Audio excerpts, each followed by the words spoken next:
El derecho de autor es toda creación original del intelecto humano que tiene una naturaleza artística o literaria y que es susceptible de ser reproducida. Sin embargo, para comprender a profundidad cómo operan estos derechos, es necesario saber su historia, de dónde vienen, cómo operan y si son lo mismo que el copyright.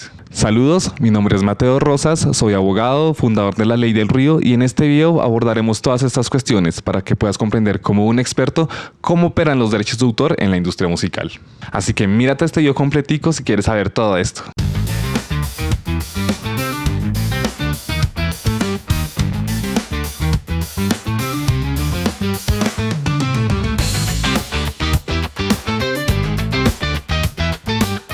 Para entender mejor cómo funcionan los derechos de autor, hay que remontarnos un poco a la historia de la propiedad intelectual, pues como les conté en un video anterior, los derechos de autor hacen parte de la rama del régimen de la propiedad intelectual, donde también está la propiedad industrial con cosas como las marcas o las patentes.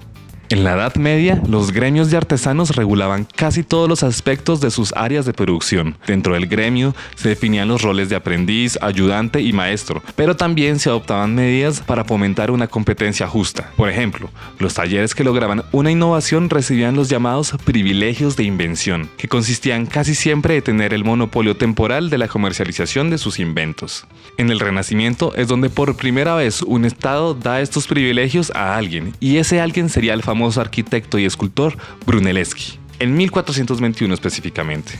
Él habría ideado un barco cuyo diseño mejoraría el transporte de mercancías. Sin embargo, se negaba a publicar el diseño a menos que la República de Florencia le diera privilegios sobre la construcción y comercialización del navío. El gobierno accedió, el barco se construyó, sin embargo cuando el barco zarpó se terminó hundiendo. A pesar de este fracaso, se estableció un precedente que comenzó a replicarse en diversas ciudades-estado de Italia, especialmente en Venecia y Florencia. Estas ciudades utilizaron esos privilegios para incentivar las invenciones de sus ciudadanos, en medio de la competencia por convertirse en el epicentro del Renacimiento.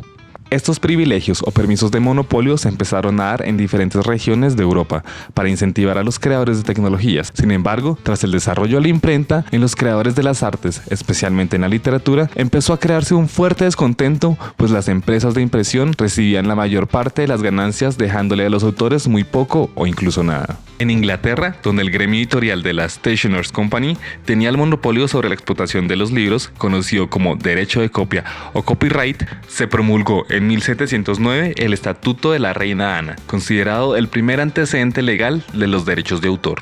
Para proteger a los autores, en este estatuto se les otorgó por primera vez derechos sobre la impresión y reimpresión de obras a los escritores, así como la posibilidad de ceder estos derechos. Se limitó los derechos a 14 años, renovables por otros 14 para los autores, y se estableció que los derechos que estaban en manos de los editores durarían 25 años más antes de pasar al dominio público.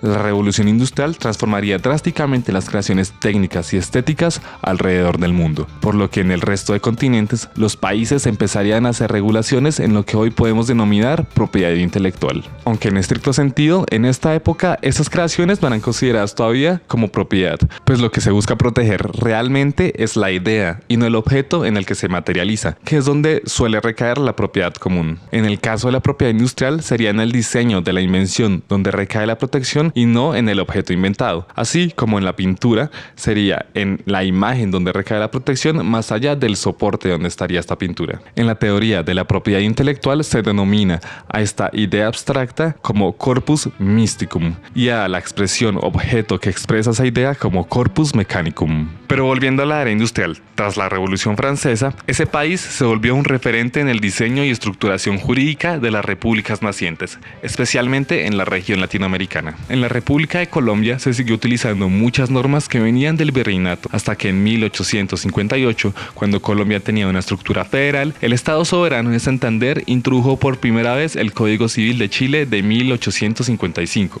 redactado por el jurista venezolano Andrés Bello, el cual estaba basado en el derecho francés y en especial en el Código Civil de Francia de 1804, también llamado Código Napoleónico. En 1873, cuando Colombia seguía siendo un estado federal, se redacta el Código Civil que nos rige hasta hoy en día, que en su artículo 671 dice lo siguiente: Las producciones del talento o del ingenio son una propiedad de sus autores. Esta especie de propiedad se regirá por leyes especiales.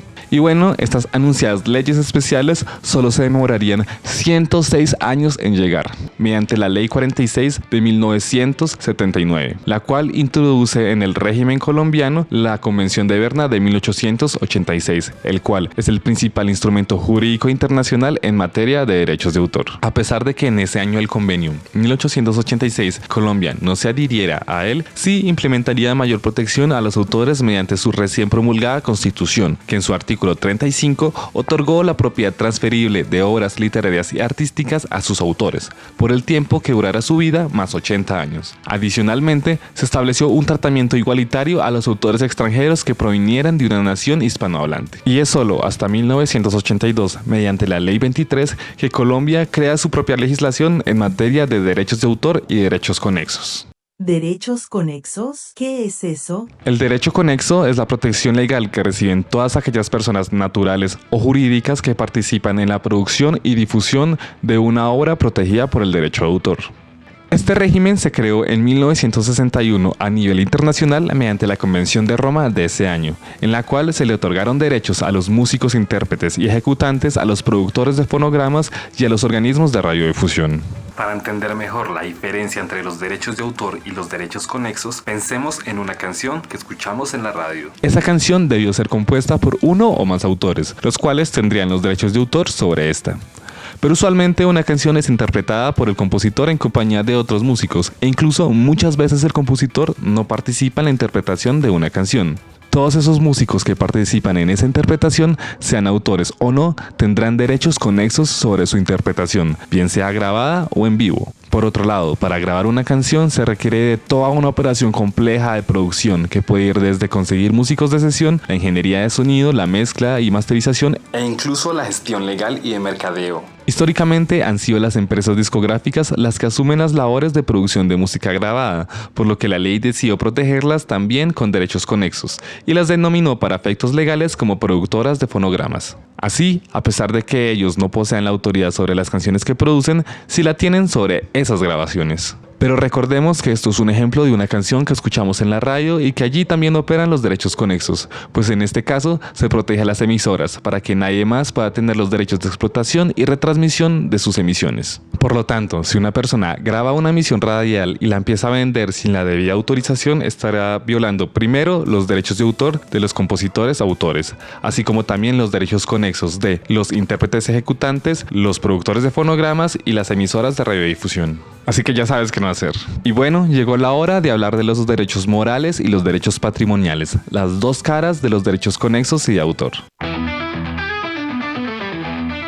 Los derechos morales protegen la relación personal que hay entre el autor y su obra, permitiéndole siempre tenerle crédito sobre esta, así como mantener la integridad de su obra. Los derechos morales son perpetuos, inherentes a la persona e inalienables, por lo tanto uno no puede cederlos, comerciarlos o renunciar a estos. Miren que estos derechos son tratados y llevados a la categoría de derechos personalísimos, es decir, derechos que son tan importantes que de suprimirlos aniquilarían la personalidad del individuo. Dentro de estos derechos está el derecho al nombre, el derecho a la vida, el derecho a la salud, entre otros.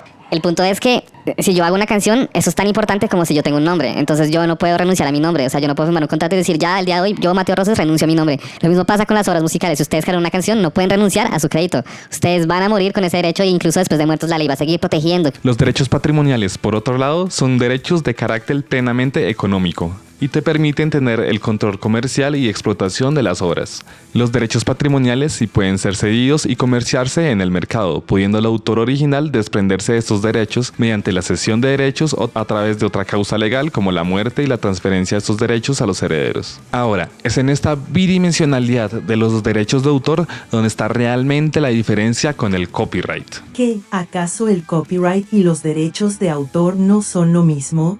Pues no, son diferentes, son similares y en gran medida son equivalentes. Sin embargo, vamos a ver en qué se diferencian. Mientras que en el derecho de autor se protege tanto la parte patrimonial como la parte moral de un autor frente a su obra, en el copyright solo se protege en principio la parte patrimonial. La razón de esta diferencia está en la historia, pero parte de esta historia ya se las he contado.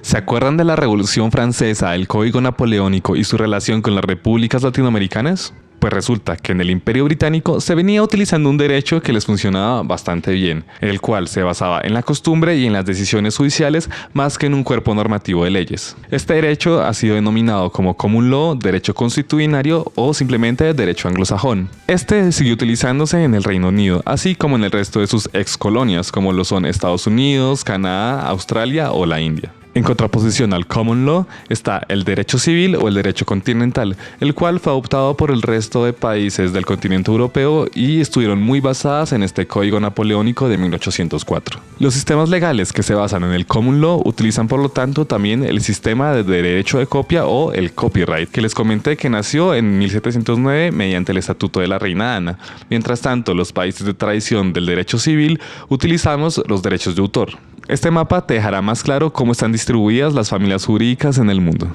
Pero entonces, ¿qué implicaciones tiene que en el copyright no se puedan proteger los derechos morales como si ocurre con los derechos de autor? Pues fíjense que en la industria estadounidense es muy común la figura del ghostwriter o escritor fantasma, el cual es el compositor que hace una canción, sin embargo, no se le reconoce este crédito sobre la obra. Incluso hay casos de intérpretes fantasmas, como pasó con John Davis, el verdadero cantante detrás de las voces del dúo Milli Vanilli.